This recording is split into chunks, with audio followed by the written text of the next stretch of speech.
Léo, c'est pas le genre à trembler. 10 ans dans le métier, à ouvrir des serrures, à vider des coffres, à s'évanouir comme une ombre. Un pro, quoi. Ce midi, il est prêt. La villa de Paul Dembélé, un businessman qui pèse lourd, c'est son gros coup. Pendant des semaines, il a observé ce couple comme un faucon. Paul, toujours en costard, enchaîne les réunions dans son bureau en ville. Aïssatou, sa femme, bosse dans une boutique huppée en centre-ville. Leur emploi du temps, Léo le connaît par cœur. À midi, la maison est vide, une fenêtre ouverte sur une montagne de fric. Il saute la clôture, agile, ses baskets frôlant à peine le sol. La serrure de la porte arrière, moins sécurisée, cède en quelques secondes sous ses doigts experts. Il entre, le cœur calme, les sens en alerte. À l'intérieur, c'est un autre monde. Parquet qui brille, meubles en acajou, bijoux qui traînent sur une coiffeuse comme si personne ne s'attendait à un mec comme lui. Léo grimpe à l'étage, direction la chambre. Il commence à remplir son sac, bracelet en or, collier qui scintille. Chaque pièce est un billet pour une vie meilleure. Et puis, un klaxon, un moteur. Une voiture qui s'arrête dans la cour. Léo se fige, le souffle coupé. Qu'est-ce que c'est que ça? Ils sont pas censés être là, pas à midi. Son pouls s'accélère, mais il reste pro. Il attrape son sac, file à pas de loup vers la cuisine, repère une petite pièce de débarras sombre, un réduit poussiéreux avec des boîtes et de vieux ustensiles. Il s'y glisse, referme la porte, laissant juste une mince ouverture pour voir. Son cœur cogne, mais il se force à respirer lentement. La porte d'entrée s'ouvre, des talons claquent. C'est Aïssatou, seule. Elle bouge vite, nerveuse, sans allumer. Léo, à travers la fente, la voit traverser la cuisine. Qu'est-ce qu'elle fout là? Elle devrait être au boulot, à servir des clientes dans sa boutique. Là, c'est pas normal. Aïssatou s'arrête devant le comptoir, jette un coup d'œil autour d'elle, comme si elle craignait d'être suivie. Elle sort une fiole de sa poche, un truc minuscule qui capte la lumière. Elle attrape une bouteille de vin rouge, celle que Paul boit tous les soirs. Elle dévisse le bouchon, verse des gouttes de la fiole dedans. Pas un mot, mais ses mains tremblent légèrement, puis elle reste figée un instant, les yeux rivés sur une photo de son mari accrochée au mur. Soudain, elle la pointe du doigt en mimant une fusillade, comme si elle tirait sur lui. Ce geste troublant alerte encore un peu plus Léo sur ses intentions après ce qu'elle vient de faire. Elle referme la bouteille, l'essuie avec un chiffon et repart aussi vite qu'elle est venue. La porte claque, silence total. Léo sort du réduit, les jambes lourdes. Il fixe la bouteille comme si elle allait lui parler. Son plan, son casse parfait, tout ça s'écroule. Il a vu quelque chose qu'il n'aurait jamais dû voir. Aïssatou veut tuer Paul. Empoisonner son mari, comme ça, en douce. Léo, le mec qui vole sans poser de questions, sent une sueur froide couler dans son dos. Il pourrait vider le vin, partir avec son butin, oublier tout ça. Pourquoi il s'en mêle, lui? Depuis quand il joue les héros? Pourtant, cette bouteille sur le comptoir, c'est pas juste du vin. C'est une ligne qu'il n'a jamais franchie. Et maintenant, il doit choisir. Fuir ou faire quelque chose. Il sait pas encore quoi, mais une chose est sûre. Il peut pas cambrioler un mec qui est sur le point de crever. Léo s'adosse au mur de la cuisine, les yeux rivés sur la bouteille de vin empoisonnée. Son pouls cogne dans ses tempes, mais sa tête carbure à 100 à l'heure. Cette femme veut tuer son mari. Du poison, versé en douce dans le vin que l'homme boit tous les soirs. Léo, le voleur pro, le mec qui glisse entre les ombres sans poser de questions, pourrait juste prendre son butin et filer. Mais laisser un homme crever, c'est une ligne qu'il n'a jamais franchie. Voler, d'accord. Tuer, hors de question. S'il parle, qui va le croire? Un criminel comme lui, contre une femme comme elle, toute propre sur elle, qui parade dans les cercles huppés. Sa parole vaut rien. On l'enfermerait avant même qu'il ait fini sa phrase. Et si on découvre que la maison a été cambriolée juste avant que l'homme soit empoisonné, qui dit qu'on n'accusera pas le voleur d'être l'auteur des 2 crimes, pendant que la véritable coupable s'en tire avec un alibi en béton? Non, il peut pas se permettre d'être mêlé à ça. Il se redresse, inspire un grand coup. Faut disparaître, proprement. Il remonte à la chambre, remet chaque bijou à sa place sur la coiffeuse, les bracelets et montres en or, les colliers scintillants, alignés comme s'il n'avait jamais posé un doigt dessus. Ses gants glissent sur les poignets, le bord des meubles, effaçant toute trace. La porte arrière, crochetée avec ses épingles, n'a pas une éraflure. Il la reverrouille, précis comme un horloger. La villa redevient une coquille vide, intacte, comme si Léo n'avait jamais existé. Il saute la clôture, s'évanouit dans l'ombre. Vers 17h, le ciel est peint d'orange, l'air encore chargé de la chaleur du jour. 2 voitures s'arrêtent devant la parcelle. L'homme au costard un peu froissé descend de la première, les traits tirés par une longue journée. La femme à la robe éclatante sort de la seconde, son regard glissant ailleurs, comme si elle évitait celui de son compagnon. Léo est là, assis sur un muret près du portail, l'air d'un gars au bout du rouleau. Il se lève, s'avance, la voix douce mais calculée. « Bonsoir, monsieur, madame, je cherche du travail, n'importe quoi. Jardinier, gardien, même nettoyer. » Il baisse les yeux, joue le désespoir à fond. « J'ai frappé tout à l'heure, personne n'était là, alors j'ai attendu.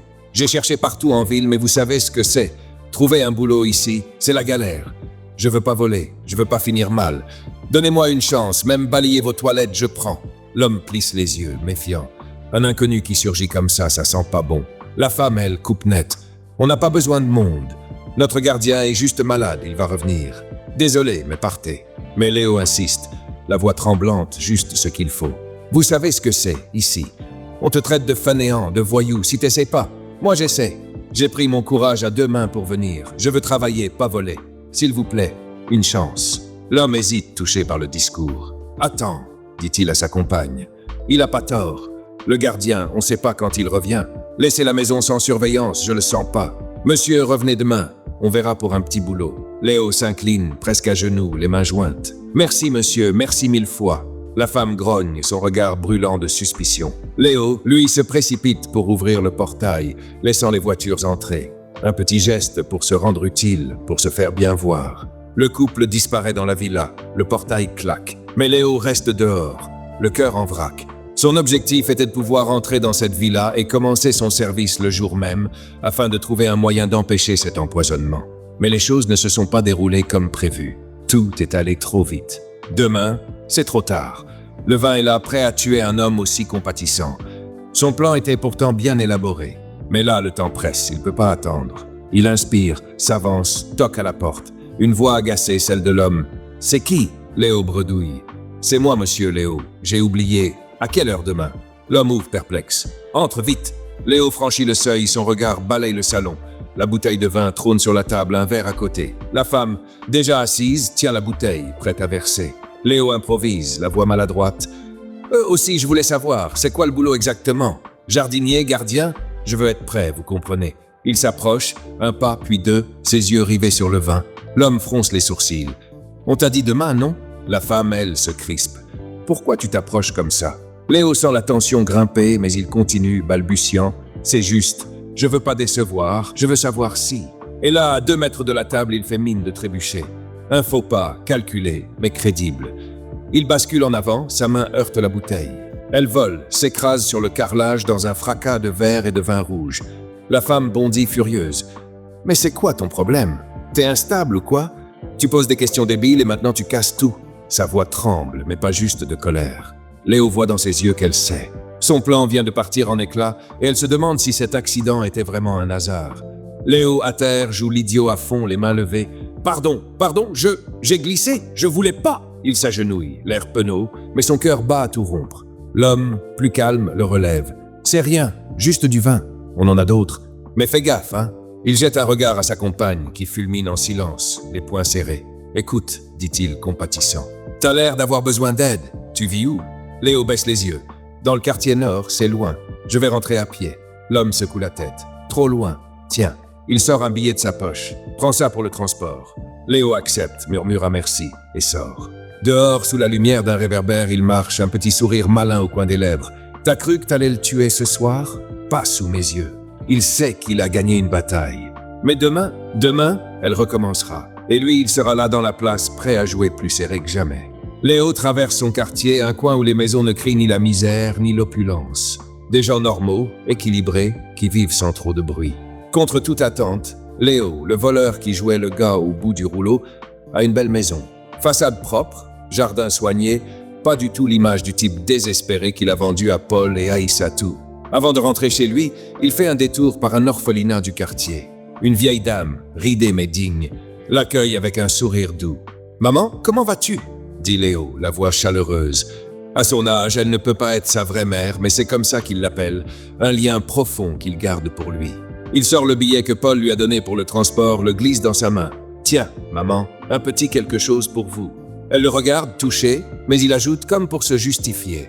C'est honnête, ça.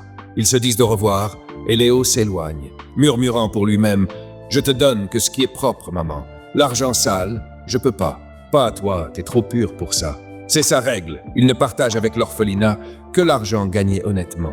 Son métier de voleur, c'est sa vie. Mais cet argent-là, il le tient loin de cette femme qu'il respecte comme une sainte. Ce billet de Paul, c'est clean. Alors il passe, comme chaque fois qu'il a quelque chose de légal à offrir. Chez lui, Léo ouvre sa porte sur un autre monde. À l'intérieur, c'est un trésor caché. Meubles chics, gadgets high-tech, des piles de billets bien rangés dans un coffre, le fruit de 10 ans de casse impeccable. Mais ce soir, il n'est pas là pour compter son butin. Il attrape les habits qu'il portait devant Paul. Une chemise, un vieux pantalon. Avec un couteau, il les déchire un peu, use les manches, salit le tissu pour coller à l'image du gars fauché qui supplie pour un boulot. Il se regarde dans le miroir, ajuste son air fatigué.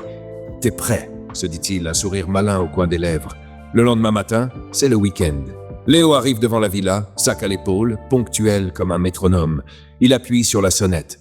Après un moment, Paul ouvre le portail, un sourire surpris aux lèvres. « Eh bien, t'es matinal, toi. » Léo hoche la tête, humble. « Normal, patron. Vous m'avez donné le transport hier, j'ai pris le bus. J'arrive à l'heure. » Paul rigole. « Bienvenue entre. La maison est calme, l'ambiance paresseuse du week-end. » Aïssatou, en robe légère, jette un regard méfiant depuis le salon. Léo salue poliment. « Patron, je suis là pour commencer le boulot. » Paul acquiesce. « Bon, gardien de jour, c'est ça. L'ancien gardien dormait ici, mais toi, on te connaît pas encore. Ici, c'est plus risqué la journée, ma femme et moi, on est au boulot. Peut-être qu'on pourrait te loger. » Aïssatou l'interrompt, tranchante. « Non, pas question. Il vient d'arriver, on va pas lui donner la maison comme ça. On le maîtrise pas encore. » Paul hoche la tête. Elle a raison. Léo, rapide, soutient son objection. « Madame, vous avez raison. Je dois faire mes preuves d'abord. Quand vous jugerez que je le mérite, on en reparlera. » Paul approuve, impressionné par son humilité. Il emmène Léo faire un tour de la villa, explique les détails. Les interrupteurs, les codes du portail, les coins à surveiller. Léo écoute, grave tout dans sa tête, l'air sérieux. Puis il se met au travail. Balayer la cour, tailler les buissons, nettoyer les coins négligés. Il bosse dur, montre qu'il est utile. Aïssatou l'observe de loin, toujours méfiante. Mais Paul semble satisfait. La journée passe et le soir, Léo rentre chez lui. Lundi, Paul et Aïssatou partent au boulot, laissant Léo seul dans la villa. Il est gardien, mais aussi un peu homme à tout faire. Aïssatou, paresseuse, laisse traîner la maison, alors Léo balaie, range, fait briller le salon. Mais il a un autre plan. Il verrouille le portail, file chez lui en vitesse. Dans un coin de sa maison, il ouvre une mallette discrète. Dedans, des caméras minuscules, du matos de pro qu'il utilise pour ses casses, si petites qu'on dirait des grains de poussière. Il les glisse dans son sac, retourne à la villa. Là, il agit vite. Il place les caméras dans des endroits stratégiques. Une derrière une ampoule dans la cuisine, une autre dans un coin du salon, une près du couloir menant à la chambre. Des cachettes invisibles, sauf pour un scanner pointu. Ces caméras, c'est sa méthode. D'habitude, il les pose pour espionner les codes de coffre, les habitudes des propriétaires. Ici, c'est pour surveiller Aïssatou, capter ses moindres gestes. Une fois les caméras en place, il se pose dans la cour, l'air de rien, jusqu'au retour du couple. La routine s'installe. Mais au fil des jours, Léo remarque un détail troublant. Aïssatou, parfois, rentre plus tôt que Paul. Elle s'enferme dans leur chambre, toujours au téléphone, parlant à voix basse. Léo, discret, s'approche, tend l'oreille. Ce n'est pas Paul à l'autre bout, c'est sûr. Avec qui parle-t-elle? Ces conversations sentent le secret. Il pourrait creuser, mais il se recentre. Il est là pour protéger Paul, pas pour jouer les curieux. Cet homme, sa compassion, sa gentillesse quand il lui a donné une chance, l'a marqué. Léo n'avait pas prévu de plonger là-dedans, mais il s'est juré de sauver Paul. Il veut démasquer Aïssatou, révéler son vrai visage, l'éloigner avant qu'elle ne frappe à nouveau. Léo est seul dans la villa, en plein boulot. Il balaie la cour, range le salon, joue son rôle d'homme à tout faire avec la précision d'un pro. Paul et Aïssatou sont partis au travail, laissant la maison sous sa garde. Le soleil tape fort, l'air est lourd. Alors qu'il passe un coup de balai près du portail, la sonnette retentit. Léo fronce les sourcils. « C'est qui, encore ?» marmonne-t-il. Il ouvre le portail et là, une femme se tient devant lui. Visage fatigué, yeux creusés, mais une dignité qui résiste malgré tout. « Bonjour, madame » lance Léo, poli mais prudent. La femme le regarde, un sourire las. « Bonjour, mon fils. Je peux vous aider? Vous cherchez quelqu'un ?» Elle l'observe quelques secondes, comme si elle jaugeait ce nouveau visage. « Je suis venu voir Paul. Son téléphone ne passe pas, dit-elle, la voix douce mais ferme. Léo hausse un sourcil. « Paul, c'est urgent? Vous dites que son numéro passe pas ?» Elle soupire, l'air épuisé. « Oui, j'ai essayé d'appeler, rien. Même avec d'autres numéros, il répond pas. Il doit deviner que c'est moi, ça ne sonne même plus. Je veux lui parler, c'est important. Léo croise les bras, méfiant. Madame, je suis juste le gardien ici. C'est ma première semaine. Je gère la sécurité de cette parcelle. Je vous connais pas, je sais pas d'où vous sortez. Si vous voulez voir mon patron, faut me donner plus de détails. Pourquoi vous êtes là? La femme baisse les yeux et soudain, ses lèvres tremblent. Des larmes coulent sur ses joues. Léo se raidit, déstabilisé. « Maman, j'ai pas mal parlé, hein ?» bredouille-t-il. « C'est juste mon boulot, je dois savoir. » Elle secoue la tête, essuie ses larmes. « Non, c'est pas toi, mon fils. T'as raison, t'es juste un travailleur. C'est cette maison. » Elle lève les yeux vers la villa, la voix brisée. « C'est moi qui l'ai vu naître. De la première brique jusqu'à aujourd'hui. Paul, c'était mon mari. Des années ensemble. On a 2 enfants, une fille aînée et un garçon. Mais aujourd'hui, mon garçon est malade, gravement. J'essaie de me battre, seul, avec le peu que j'ai. Paul, il s'occupe plus de nous. Depuis qu'il est avec Aïssatou, il nous a chassés, moi et les enfants. » Léo reste figé, bouche bée. La femme continue, les larmes roulant encore. « J'ai tenu bon. J'ai voulu élever mes petits sans lui. Mais là, la maladie de mon fils, c'est trop. Je peux pas le laisser mourir, pas alors que son père a les moyens de l'aider. Je suis venu supplier Paul. Je veux pas que les gens disent plus tard « T'as laissé ton fils mourir sans rien faire alors que son père était là. » Cette maison, c'était la mienne. Aujourd'hui, je suis une étrangère devant ma propre porte. C'est ça qui me brise. Léo sent son cœur se serrer. Vous êtes sa femme. Mais Aïssatou alors, c'est qui? Elle renifle, amère. Aïssatou, c'était sa maîtresse.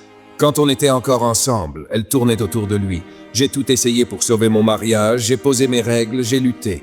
Mais rien. Paul changeait, il rentrait plus, il faisait ce qu'il voulait. Leur histoire est devenue sérieuse. Aïssatou venait ici, me provoquait, me menaçait. Elle était prête à tout, même à lever la main sur moi. J'ai senti le danger pour moi, pour mes enfants. Paul me répétait « Pars, je t'aime plus, tu m'étouffes ». Alors j'ai pris mes affaires et je suis parti. Peu après, Aïssatou m'a remplacé. Au début, je venais pour les enfants pour demander de l'aide, mais elle me chassait, me menaçait encore. Paul a fini par couper les ponts. Maintenant, il répond plus à mes appels. Mais mon fils, il a besoin de soins. C'est pour lui que je suis là. Léo est sonné. Madame, je savais pas tout ça. Moi, je viens de commencer. J'ai demandé un boulot, Paul a eu pitié, il m'a pris comme gardien. Je croyais qu'Aïssatou, c'était sa femme. Je suis désolé. Il marque une pause. Votre fils, il va comment là? Elle secoue la tête, les larmes revenant. On était à l'hôpital, mais les frais, c'était trop. Ils nous ont renvoyés à la maison avec une ordonnance. J'ai plus de quoi payer. Le traitement, ça marche pas assez vite. J'ai peur que ça empire. C'est pour ça que je veux voir Paul, qu'il fasse quelque chose pour son fils. Léo sent une boule dans la gorge. Il regarde cette femme brisée mais digne et pense à Paul, à sa compassion quand il lui a donné une chance. « Madame, y a personne ici, ni Paul ni Aïssatou. Je suis qu'un gardien. Mais écoutez, moi, j'ai un petit quelque chose pour vous. » Il glisse la main dans sa poche, en sort un billet. Pas grand-chose, mais tout ce qu'il a sur lui. La femme le regarde, surprise. Et là, ses yeux s'arrêtent sur le bracelet à son poignet, un bijou fin, féminin, qui détonne sur ce gardien aux habits usés. « J'aime bien ton bracelet, dit-elle, un faible sourire. Léo baisse les yeux un peu gêné. « Ah, ça? C'est joli, oui. » Elle insiste doucement. « C'est un bijou féminin, non? J'ai une fille, ça lui plairait. » Léo hésite. Ce bracelet, il y tient. C'est personnel. Il ne s'en sépare jamais. Mais face à cette femme, il craque. « Bon, d'accord. C'est pas pour donner, hein, mais je vous le prête. Vous revenez, vous me le ramenez, promis? » Elle hoche la tête émue. « Je te le jure, mon fils, je te le ramènerai. » Léo détache le bracelet, le glisse dans sa main. « Merci, murmure-t-elle, les yeux humides. Dieu te bénisse. Ce que t'as fait, il le voit. Avec cet argent, je vais acheter des médicaments. » Elle marque une pause. « S'il te plaît, quand Paul rentrera, parle-lui en privé. Pas devant Aïssatou. Sinon, elle fera tout pour bloquer. Aide-moi, je t'en supplie. » Léo acquiesce, sérieux. « Je ferai de mon mieux, promis. » La femme essuie ses larmes, s'apprête à partir. Léo l'arrête. « Attendez, c'est quoi votre nom? »« Moi, c'est Léo. » Elle sourit faiblement. « Mariama. » Ils se disent au revoir, et Mariama s'éloigne, le bracelet serré dans sa main. Léo reste là, le cœur lourd, mais plus déterminé que jamais à protéger Paul et à démasquer Aïssatou. Léo est dans la cour, un balai à la main, en plein boulot dans la villa déserte. Paul et Aïssatou sont partis au travail, le soleil chauffe la parcelle. Soudain, un klaxon retentit. Léo lève la tête, agacé. « C'est qui? » « Encore, marmonne-t-il. Il ouvre le portail et la voiture d'Aïssatou entre. Elle descend, l'air pressé, et lance « Paul est rentré ?» Léo secoue la tête. « Non, pas encore, madame. » Elle fronce les sourcils, irritée. « Comment ça? Je l'ai appelé avant de partir, il m'a dit qu'il était en route. Comment je suis là avant lui? C'est pas normal. » Elle cogite un instant, gare sa voiture, puis entre dans la maison sans un mot de plus. Léo reprend son balai et retourne dans le salon pour nettoyer. Quelques minutes plus tard, un autre klaxon brise le silence. Cette fois, il reste prudent. Il sort par le petit portail à pied, aperçoit la voiture de Paul et s'approche avant d'ouvrir le grand portail. Paul baisse sa vitre, curieux. « Monsieur, faut que je vous parle avant que vous entriez », commence Léo, la voix basse. « Il y a une femme qui est venue tout à l'heure. Au début, je savais pas qui c'était. J'ai été un peu dur, je lui ai posé des questions, mais elle a fini par pleurer. Elle m'a dit qu'elle était votre ex-femme, Mariama. » Paul se fige. « Mariama? Elle était ici ?» Léo hoche la tête. « Oui, monsieur. Elle voulait vous voir. Elle a dit qu'elle vous appelle, mais vous répondez plus. C'est à cause de votre fils, Moussa. Il est gravement malade. Elle a essayé de se débrouiller seule, mais les frais d'hôpital, c'était trop. Ils leur ont donné une ordonnance pour continuer le traitement à la maison, mais sans suivi. C'est risqué. Elle est venue vous supplier, vous, le père, de l'aider. Elle m'a dit de vous en parler en privé sans Aïssatou, alors je vous le dis ici, dehors. » Paul reste silencieux, le regard dans le vague. « Encore ces histoires, soupire-t-il enfin. Je peux pas partir maintenant, à cette heure-ci, pour aller à l'hôpital. J'ai pas le temps. » Léo insiste, calmement mais fermement. « Elle a dit qu'elle vous a appelé, mais que ça passe pas. » Paul secoue la tête. « Elle peut plus me joindre. J'ai changé de numéro, elle l'a pas, et je compte pas lui donner. Je l'appellerai peut-être demain quand je sortirai. » Léo baisse les yeux, hésite, puis lâche. « Monsieur, j'ai vraiment eu pitié d'elle. J'avais un peu d'argent sur moi. Je lui ai donné pour qu'elle achète des médicaments. » Paul le regarde, surpris. « T'as fait ça ?» Léo acquiesce. « Son histoire m'a touché. Monsieur, je vais vous parler franchement. Moi, j'ai jamais connu mes parents. Ni père, ni mère. Je sais même pas de quelle ethnie je viens, quel nom j'avais à la naissance. Rien. J'ai été recueilli par une vieille dame, que j'appelle maman. Elle m'a raconté que mes parents étaient morts. Elle m'a pris, élevé, envoyé à l'école. C'est grâce à elle que je suis qui je suis. Vous voyez? Alors, je vous le dis, ne laissez pas vos enfants grandir sans père. Votre fils, Moussa, il a besoin de vous. S'il lui arrive quelque chose, ça sera pas bien. C'est votre sang, monsieur. » Paul reste muet, troublé. Après un long silence, il relève la tête. « Léo, t'as jamais connu tes parents ?» Léo secoue la tête. « Non, monsieur. Rien de mon passé, juste cette vieille dame qui m'a sauvé. » Paul baisse les yeux, touché. « Je savais pas que t'avais vécu ça. Bon, tu sais quoi? T'as raison, je peux pas laisser mon fils comme ça. » Léo fronce les sourcils. « Vous allez faire quoi ?» Paul répond. « Ce que t'as dit. Allez voir mon gamin. » Léo secoue la tête, inquiet. « Monsieur, je vous ai informé, mais j'ai pas dit d'y aller maintenant. Aïssatou, elle a entendu votre klaxon. Elle sait que vous êtes là. Elle se demande déjà pourquoi vous traînez. Elle était énervée tout à l'heure. Elle a dit que vous lui aviez dit être en route, mais qu'elle est arrivée avant. Si vous repartez maintenant et que je lui dis que vous êtes allé voir Mariama, ça va mettre le feu entre vous. » Paul soupire. « T'as raison. Si je repars, ça va compliquer les choses. » Léo propose. « Je peux faire quelque chose. Ce soir à 18h, je rentre. Donnez-moi de l'argent et le numéro de Mariama. Je l'appelle, je dis que vous avez envoyé ça pour votre fils. » Paul secoue la tête, catégorique. « Non, Léo, c'est mon fils. Je peux pas déléguer ça. C'est mon devoir. Je vais rentrer, parler à Aïssatou, et après, j'irai le voir. » Paul entre dans la maison, salue Aïssatou qui l'attend, l'air tendu. « T'as traîné dehors, pourquoi? Où est ta voiture ?» Paul répond calmement. « Elle est dehors. Mariama était ici, elle a laissé un message à Léo. Notre fils Moussa est malade, gravement. Elle a besoin d'aide, c'est pour ça qu'elle est venue. Je l'ai manqué, mais je dois aller le voir à l'hôpital. » Aïssatou se raidit, pas du tout d'accord. « À cette heure-ci, t'arrives à peine, t'as pas mangé. Les hôpitaux, c'est plein de microbes, tu peux attraper quelque chose si tu pars le ventre vide. Pourquoi pas demain ?» Paul secoue la tête. « Non, je dois y aller aujourd'hui. Je voulais juste t'informer. » Aïssatou accepte à contre-cœur, le regard sombre. Paul sort, remercie Léo encore une fois, monte dans sa voiture et file vers l'hôpital. Vers 17h45, Léo s'apprête à partir. Il entre dans la maison pour prévenir Aïssatou. Elle est assise, le front fermé, l'air boudeur. « Madame, je vais rentrer, » dit Léo. Elle le fusille du regard. « T'as besoin de m'informer pour partir? T'as du courage pour ça, mais pas pour me dire que l'ex-femme de Paul était là ?» Léo reste calme. « Madame, j'ai pas voulu vous en parler, ça vous concernait pas. Elle m'a dit de parler à Paul directement, alors c'est ce que j'ai fait. Je m'excuse si j'ai mal fait. » Aïssatou grogne. « C'est pas grave, va-t'en. » Léo salue à contre-cœur et sort. Chez lui, comme chaque soir, Léo entre dans sa chambre secrète, allume ses écrans et surveille les caméras qu'il a posées dans la villa. Aïssatou, seule, le portail fermé, se croit à l'abri. Elle prend son téléphone, appelle un certain David. Léo, les yeux rivés sur l'écran, écoute, le souffle court. Mon amour, comment tu vas ?» commence Aïssatou. David répond sur un ton moqueur. « Toi, tu prends ton temps, Aïssatou. Il faut passer à l'acte, éliminer Paul pour qu'on hérite de ses biens. On traîne trop. » Aïssatou soupire. « J'étais prête à l'éliminer. J'avais piégé la bouteille de vin, tout était prêt. Mais cet imbécile de gardien, Léo, il a trébuché, sa main a cogné la bouteille, elle s'est cassée. J'étais à 2 doigts de l'étrangler. Il m'a mis hors de moi. L'empoisonnement, ça a foiré. On peut pas refaire le même coup. Trop risqué. Il faut changer de tactique. » David acquiesce. « D'accord, je vais trouver un plan, je te tiens au courant. Ce mois-ci, on en finit avec lui. » Aïssatou ajoute, nerveuse. Il est allé voir son gosse à l'hôpital. Il s'en foutait avant, pourquoi maintenant? S'il change, s'il demande le divorce, on perd tout. Moi, je suis sa femme, on est mariés, mais faut agir vite. David la rassure. « T'inquiète pas, je planifie tout, je te recontacte. » Il raccroche. Léo, les yeux écarquillés devant ses écrans, n'en croit pas ses oreilles. Aïssatou veut passer à l'étape supérieure, avec un nouvel homme, David, son amant. Il prépare un autre plan pour tuer Paul, mais Léo n'a pas encore les détails. Pendant ce temps, Paul arrive chez Mariama. Il frappe à la porte. Mariama ouvre, surprise. Il découvre leur fils Moussa, 15 ans, allongé, faible, et leur fille Aminata, 19 ans, assise à ses côtés. Paul n'a besoin que d'un regard sur le visage blême de Moussa pour dire « Non, ça ne va pas, on va à l'hôpital ».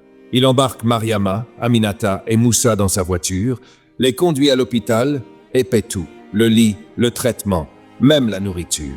Mariama, émue, lui dit « Ton nouveau gardien, Léo, il est gentil.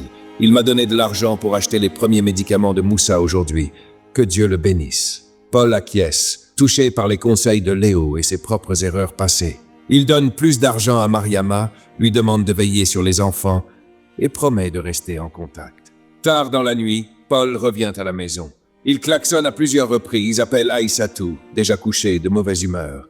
Elle se traîne pour aller ouvrir le portail et Paul entre, épuisé mais déterminé. Ce soir-là, Léo, chez lui, décide de passer à la vitesse supérieure. Dans sa chambre secrète, il ouvre une mallette remplie de gadgets high-tech.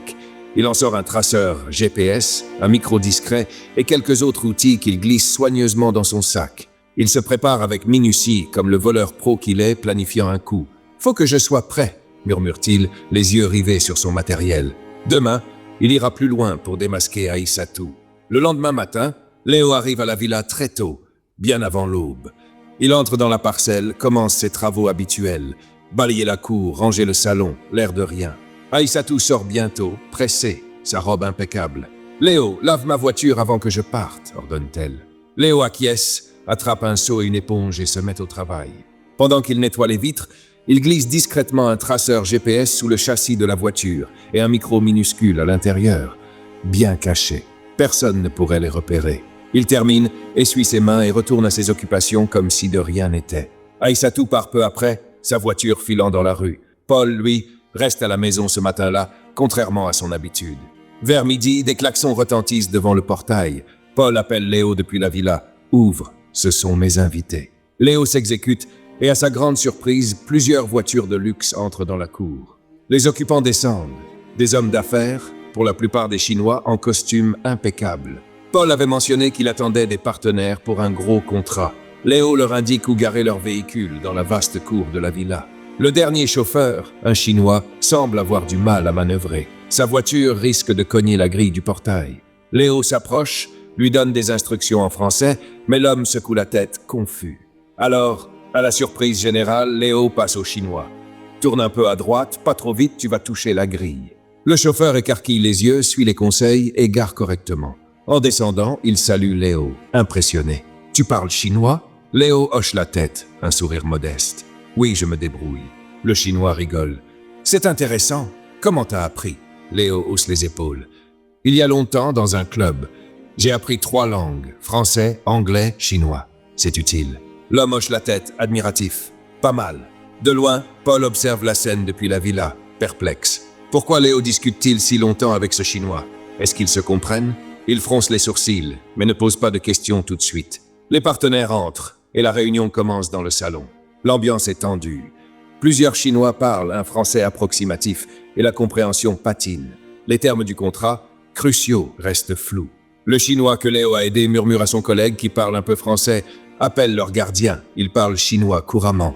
Le collègue transmet à Paul Votre gardien, il parle chinois. Il peut interpréter. Paul hausse un sourcil sceptique. Léo, c'est juste un gardien, il peut pas faire ça. Le chinois insiste. Si, je l'ai vu à l'entrée. Il est excellent. Paul appelle Léo, qui entre, l'air calme. Patron, vous m'appelez? Paul, encore surpris, demande. Donc, tu parles chinois? Léo acquiesce. Oui, je me débrouille. Paul le fixe, puis désigne la table. Viens, assieds-toi, tu vas interpréter. Léo s'installe et ce qui suit dépasse toutes les attentes.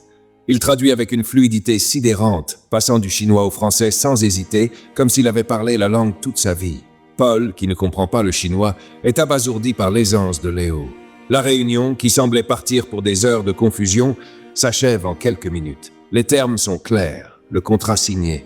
Les Chinois saluent Léo, impressionnés. « Tu es vraiment intéressant », dit l'un d'eux en riant avant de partir. Une fois les voitures de luxe reparties, Paul se tourne vers Léo, encore sous le choc. « Toi, comment tu connais le chinois? Il y a autre chose que tu me caches ?» Léo hausse les épaules, désinvolte. « Non, patron, j'ai appris le chinois et l'anglais il y a longtemps. Ce sont des langues de business, utiles pour les affaires. J'avais des projets, alors je me suis formé dans des clubs, des cours. Voilà. » Paul secoue la tête, admiratif. « T'es plein de surprises, Léo. » Il termine la discussion et Léo retourne à ses travaux. Pendant ce temps, Aïssatou, ailleurs en ville, retrouve David, son amant. Il monte dans sa voiture et s'éloigne, ignorant le micro et le traceur GPS caché par Léo. En roulant, il parle librement. « J'ai trouvé un plan, dit David. On va embusquer Paul. Demain matin, quand il part au boulot, on l'attend dans un coin isolé, une ruelle avec des arbres, loin des maisons. On piège une jeune fille, on fait semblant qu'elle est en détresse. Quand il s'arrête, on sort, cagoulé, avec des armes. On le braque et on le fait disparaître. » Aïssatou hoche la tête, excité. « C'est parfait. Le contrat avec les Chinois est signé aujourd'hui, donc il est déjà partenaire. Si on agit maintenant, j'hérite de tout. L'argent, les biens, tout ce qui va avec. » David acquiesce. Demain matin, c'est bon, on passe à l'action. Il cale les derniers détails, se sépare, et Aïssatou continue vers son travail. Léo, lui, absorbé par la réunion et la discussion avec Paul, a oublié ses gadgets. Il va qu'à ses occupations, nettoie la cour, range la villa, perdu dans ses pensées. À 18h, comme d'habitude, il s'apprête à partir. Aïssatou arrive à ce moment-là, klaxonne, et Léo ouvre le portail. Il la salue, mais elle répond à peine, toujours distante. Léo hausse les épaules, boucle son sac et rentre chez lui. Chez lui, il entre dans sa chambre secrète, allume ses écrans et consulte le trajet d'Aïssatou via le traceur GPS. Il fronce les sourcils, elle a fait un détour inhabituel avant d'aller au travail. Curieux, il lance les enregistrements du micro. Et là, son cœur s'arrête. Il entend toute la conversation entre Aïssatou et David. Le plan pour embusquer Paul, la fille en détresse, les cagoules, les armes, l'héritage après le contrat avec les Chinois. Le piège est prévu pour demain matin.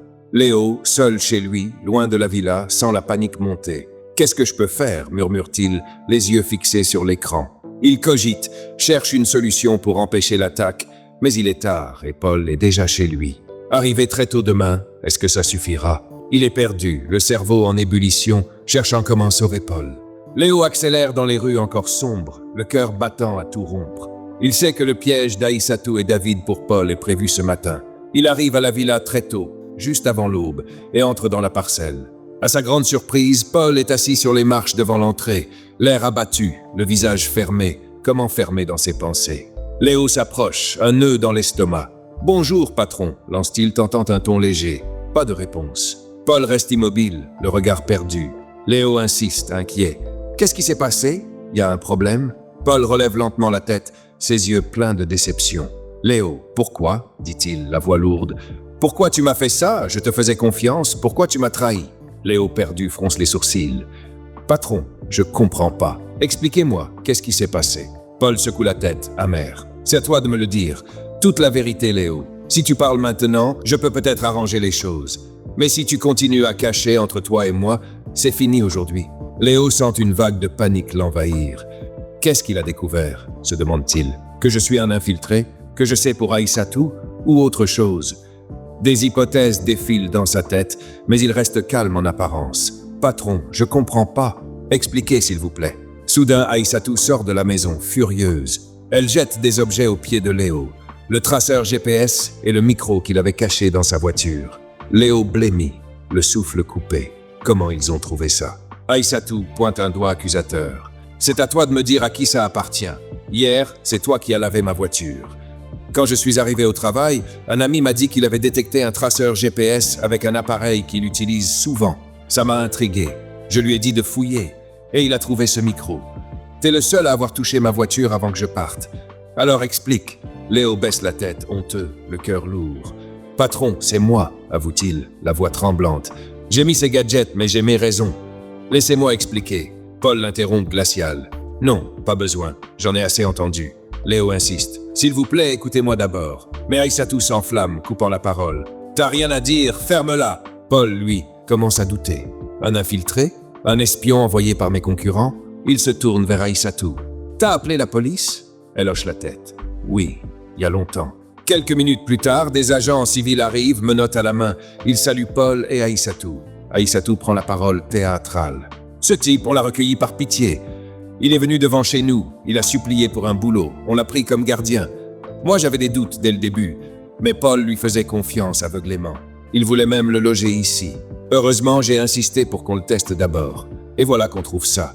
Des micros, des traceurs. C'est un homme dangereux, messieurs. Arrêtez-le, emmenez-le au poste, interrogez-le, trouvez qui l'envoie. Léo tente une dernière fois. Patron, s'il vous plaît, laissez-moi expliquer. Mais les agents l'attrapent, lui passent les menottes et le poussent dans leur voiture. Il démarre, laissant Paul et Aïssatou seuls. Aïssatou se tourne vers Paul, triomphante. Tu vois, je t'avais dit qu'il n'était pas clair, j'ai toujours su. Paul soupire. T'as raison, chérie. Je me suis trompé. L'instinct des femmes, hein? Il secoue la tête, déçu.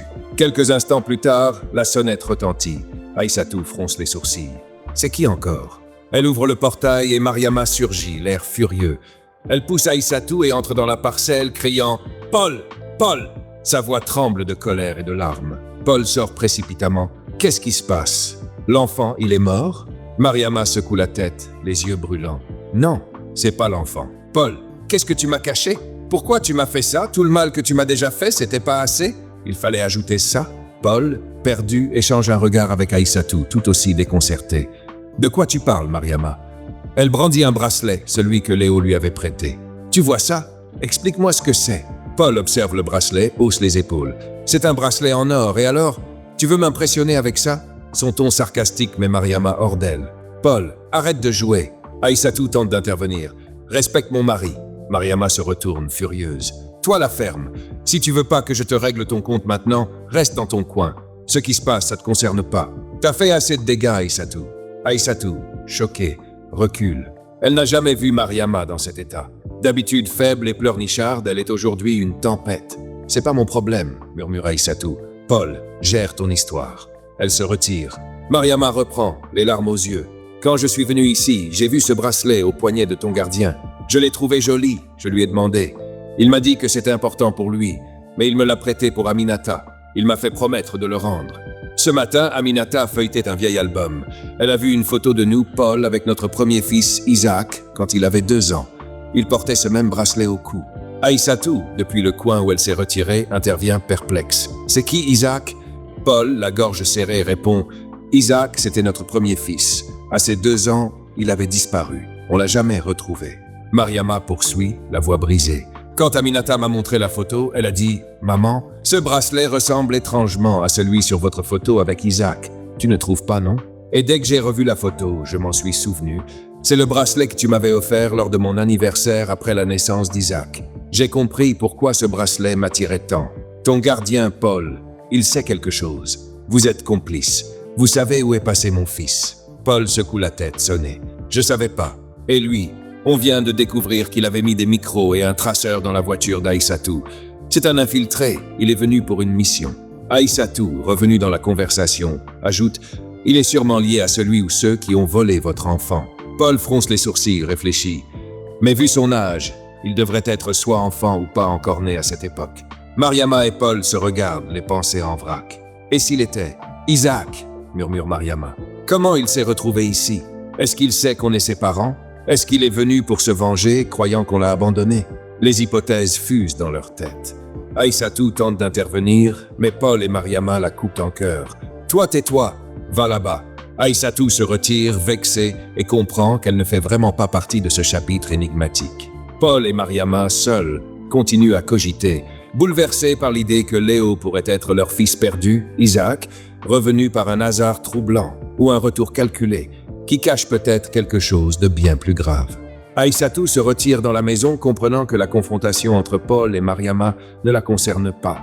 Elle s'isole dans la chambre, saisit son téléphone et appelle David, la voix basse. « Alors, vous l'avez toujours ?» David répond, confiant. « Oui, on l'a. Tout est sous contrôle. » Aïssatou hoche la tête, un sourire malin aux lèvres. « Faites ce qu'il faut. » David ricane. « On attendait juste ton feu vert. » Aïssatou murmure, presque pour elle-même. « Tu te croyais plus malin que moi, Léo ?» Elle raccroche, un éclat sombre dans les yeux. Flashback. La veille, dans la voiture d'Aïssatou. Aïssatou et David discutent de leur plan pour éliminer Paul. À peine ont-ils fini que David revient précipitamment, l'air tendu. Il fait signe à Aïssatou de ne pas parler et de sortir. Il s'éloigne du véhicule et David murmure « J'ai détecté des interférences avec mon téléphone.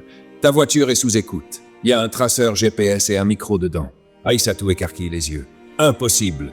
Je viens de sortir de la maison qui aurait pu faire ça. » David insiste, sérieux. « Je sais de quoi je parle. Regarde. » Il lui montre son téléphone où un signal clignote. Il fouille la voiture, soulève un panneau près du tableau de bord et sort le micro. « Tu vois ?» Et là, sous le châssis, le traceur. Aïssatou, choquée, cogite. « Paul, non, il touche jamais à ma voiture. » Puis, elle fronce les sourcils. « Attends, on a un gardien, Léo. Il est bizarre. Il est arrivé récemment en demandant du boulot. C'est lui qui a lavé ma voiture ce matin. » David hoche la tête, les pièces du puzzle s'assemblant. « Tu te rappelles la bouteille empoisonnée? Quand tu m'as dit qu'un maladroit l'avait cassée? C'était lui, non ?» Aïssatou acquiesce, troublé. « Oui, c'est lui. » David plisse les yeux. « C'est pas un hasard. Il a fait exprès. Il sait pour toi, pour le poison, pour tout. Ce type, c'est pas un simple gardien. C'est un infiltré, peut-être envoyé par Paul ou quelqu'un d'autre. » Aïssatou, nerveuse, demande « Mais il est dans quel camp ?» David secoue la tête. « On sait pas s'il est pour ou contre Paul. Ce qu'on sait, c'est qu'il contrecarre nos plans. Il a des micros, des traceurs, peut-être même des caméras dans votre maison. Il faut l'éliminer. » Aïssatou hoche la tête, déterminée. « D'accord, voici le plan. Je vais montrer le traceur et le micro à Paul, dire qu'un ami les a trouvés. On accuse Léo, mais on lui coupe la parole pour qu'il s'explique pas. Ensuite, au lieu d'appeler la vraie police, je vous appelle, toi et tes gars. Vous vous faites passer pour des agents. Vous l'emmenez et vous vous occupez de lui. » David acquiesce. « Parfait. Mais laisse les gadgets dans la voiture jusqu'au matin.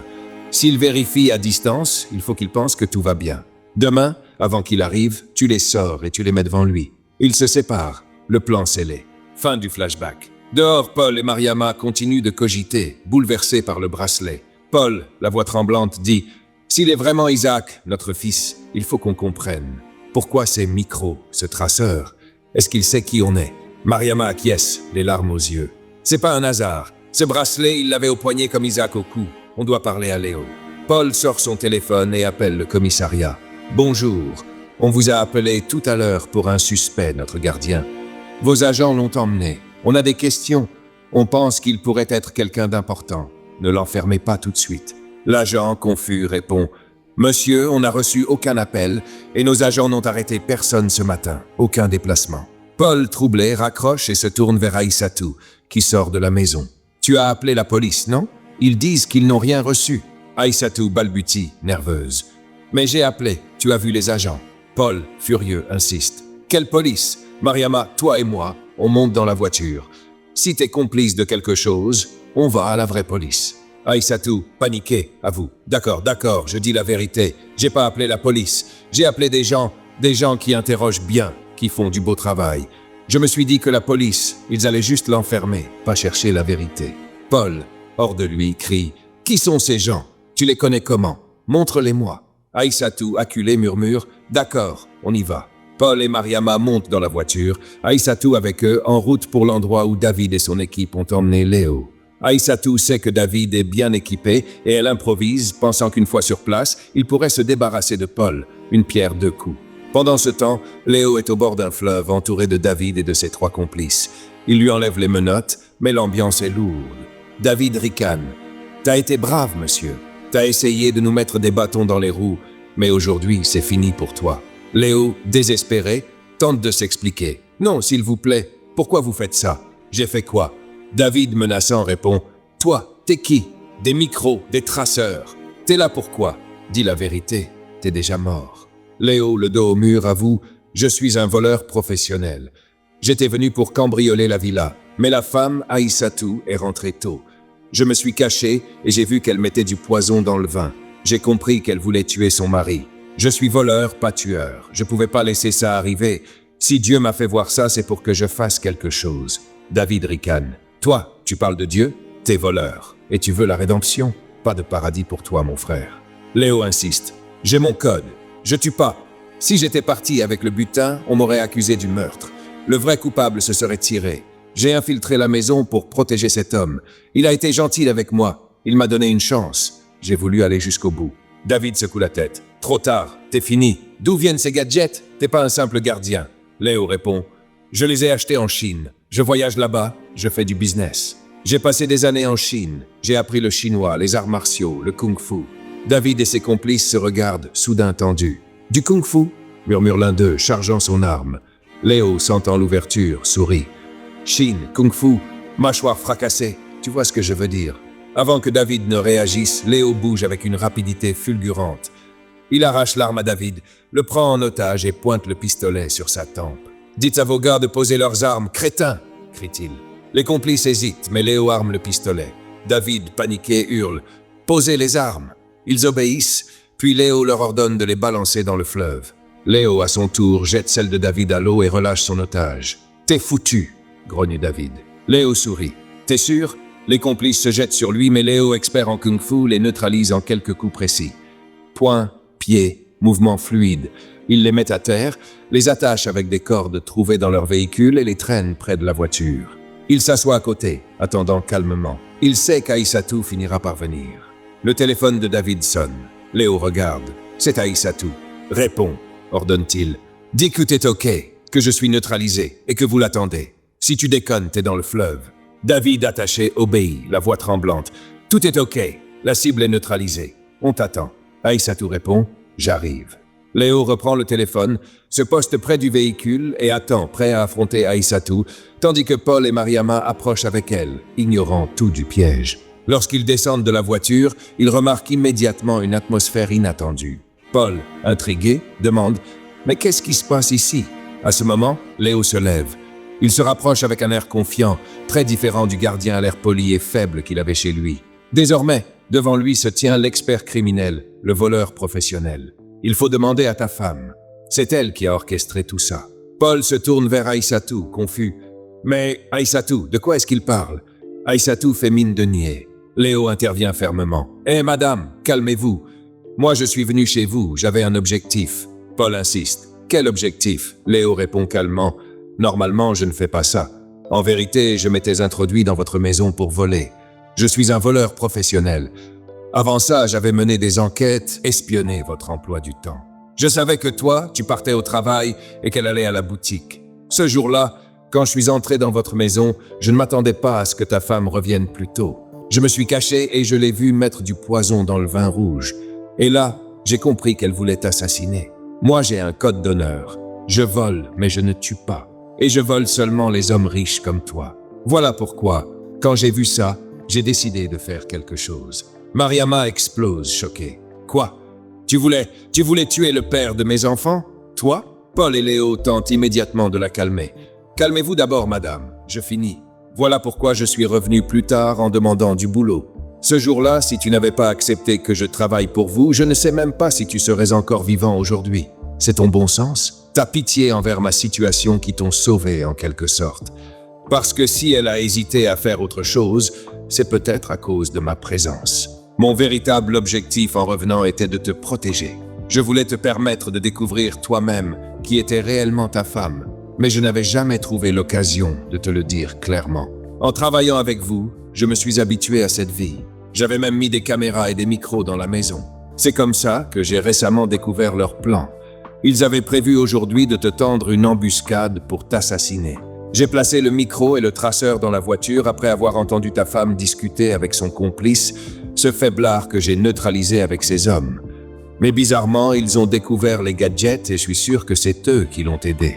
Paul, abasourdi, se tourne vers sa femme. « Quoi? C'est vrai ça, Aïssatou? Tout ce qu'il raconte ?» Aïssatou baisse simplement la tête. Léo ajoute alors « Oui, monsieur Paul, c'est exactement ce que j'essayais de vous dire ce matin. Vous ne m'avez pas donné l'occasion de m'expliquer et vous m'avez livré à ces gens. Si j'avais été faible, je serais déjà mort au fond du fleuve. Ce ne sont même pas de vrais agents. Ta femme t'a manipulé. Elle voulait juste ta mort pour récupérer ta richesse. Le monsieur que vous voyez là, c'est David, son amant. C'est lui qu'elle considère comme son vrai mari, pas toi. Peut-être que tu es trop vieux pour elle. Dans la vie, il faut savoir ce que vous faites. Vous avez une très belle femme, Mariama. Vous avez 2 enfants. Et vous avez choisi d'être avec une sorcière comme elle, risquant ainsi de perdre votre vie. Paul reste bouche bée. Léo conclut alors fermement « Je pense que j'ai fait mon travail. Maintenant, vous connaissez la vérité. Je crois que vous allez faire ce qu'il faut. » Paul réagit, encore troublé. « Ah oui, non, mais c'est pas croyable. En tout cas, tu vas aller à la police. Je vais appeler la police immédiatement. » Léo répond calmement. « Non, ce n'est pas la peine. C'est déjà fait. Ils sont en route. Ils vont arrêter ces 4 criminels là-bas. Ta femme aussi fait partie du groupe. » Paul hésite. « Mais comment sauront-ils qu'elle est complice ? Ne t'en fais pas, j'ai toutes les preuves. Les enregistrements, tout ça. » Léo sort une clé USB de sa poche et la remet à Paul. « Voilà, donne-leur ça. Ils auront tout. Vidéo, appel, échange. Tout est dedans. » Paul le regarde intensément. « Mais toi, tu es qui réellement ? Pourquoi tu as fait tout ça ? Je voulais juste te protéger au début, mais tu as été gentil avec moi. J'ai voulu aller jusqu'au bout. Et maintenant, c'est fait. » Léo se tourne alors pour s'en aller. Paul l'interpelle, surpris. « Mais là, tu vas où ? » ?»« Monsieur, je rentre chez moi. Je n'ai jamais été gardien. Je l'étais seulement pour toi. Et je ne suis ni pauvre ni malheureux comme je te l'ai fait croire. Tu as remarqué que je parle anglais, que je parle chinois. Tu comprends maintenant ? » Paul acquiesce. « Ah oui, je vois maintenant. » Mariama intervient doucement, intriguée. « Attends, attends !» Léo sourit chaleureusement. « Ah, maman, comment allez-vous ? L'enfant va bien ? Oui, ça va. Mais le bracelet que tu m'avais donné… Ah oui, je me rappelle. Votre fille l'a aimé, non ? Oui, mais on a des questions. » Soudain, Aïssatou tente de s'enfuir. Léo ordonne immédiatement. « Madame, ne bougez pas. Si vous bougez, je vais vous abattre. » Il attrape Aïssatou, l'attache près de ses complices et la fait asseoir. « Attendez ici. La police va gérer votre compte. » Puis, se tournant à nouveau vers Mariama. « Alors, maman, vous disiez quoi ?» Mariama explique lentement l'histoire du bracelet de leur fils Isaac, disparu depuis 23 ans. Léo écoute attentivement puis répond catégoriquement. « Non, madame, vous vous trompez. Ce bracelet-là, c'est le mien depuis longtemps. Mes parents sont morts. Ce n'est qu'une coïncidence. » Paul et Mariama tentent d'insister, mais Léo tranche net. « Je suis désolé, ce n'est pas moi. Alors, vous me remettez le bracelet comme promis ou pas. Vous comprenez bien que je ne peux pas traîner. Je suis moi aussi un criminel, et on pourrait m'arrêter à tout moment. » Mariama se tourne vers Paul qui lui fait signe d'obtempérer. Elle lui rend alors le bracelet malgré elle. Léo le récupère, satisfait, puis ajoute « Maintenant, donnez cette clé à la police. » Puis il s'éloigne vers les arbres. Quelques instants après, la police arrive. Paul leur remet la clé USB. Ils embarquent immédiatement Aïssatou et ses complices, promis désormais à la prison à vie.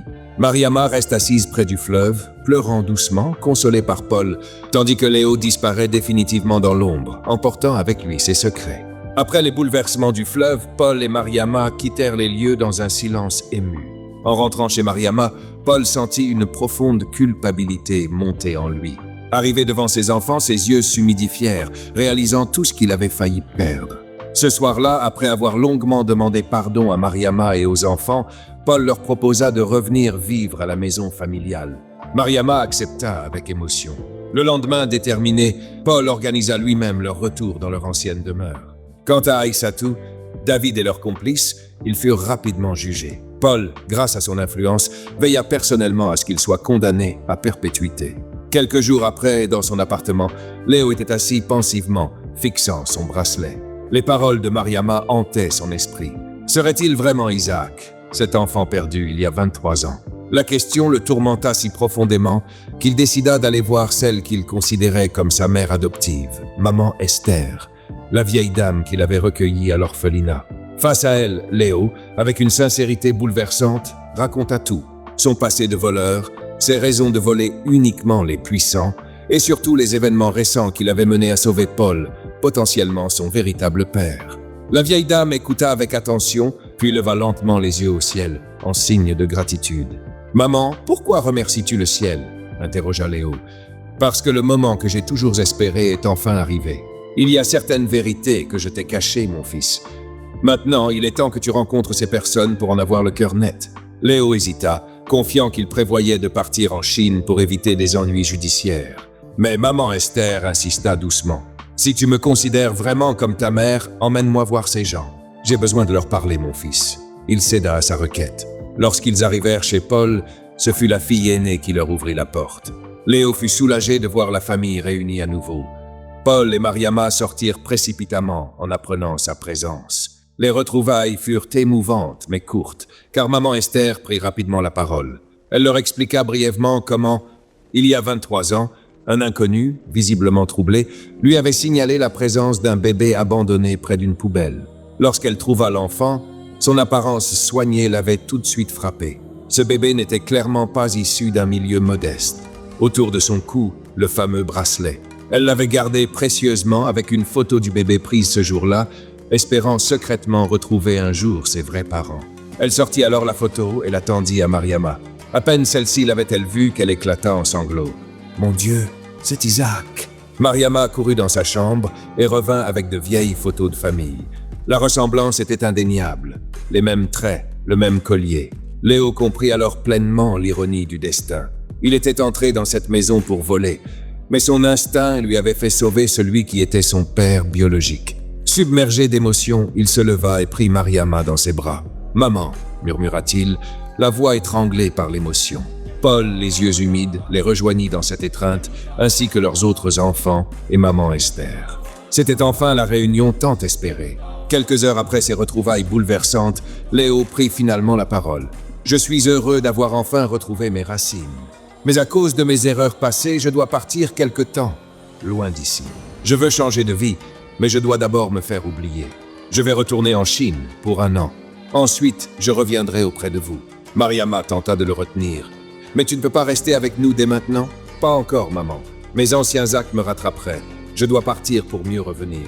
Mais avant ça, laissez-moi renforcer votre sécurité pour ne plus jamais vivre ce que vous avez vécu. » Les jours suivants, Léo sécurisa entièrement la villa. Caméra intelligente, clôture électrique, système connecté qu'il pourrait contrôler à distance. Il demanda aussi à maman Esther d'y emménager définitivement, à la grande joie de toute la famille. Lorsque tout fut terminé, Léo embrassa ses parents et ses nouveaux frères et sœurs. Ému mais déterminé, il leur fit une promesse sincère. « Vous m'avez tellement manqué sans que je le sache. Je vous reviendrai vite, et cette fois pour toujours. » Puis, sans un regard en arrière, il disparut vers une nouvelle vie. C'est ainsi que se termina leur histoire, par une famille retrouvée et un homme changé à jamais, prêt à devenir ce qu'il avait toujours été destiné à être.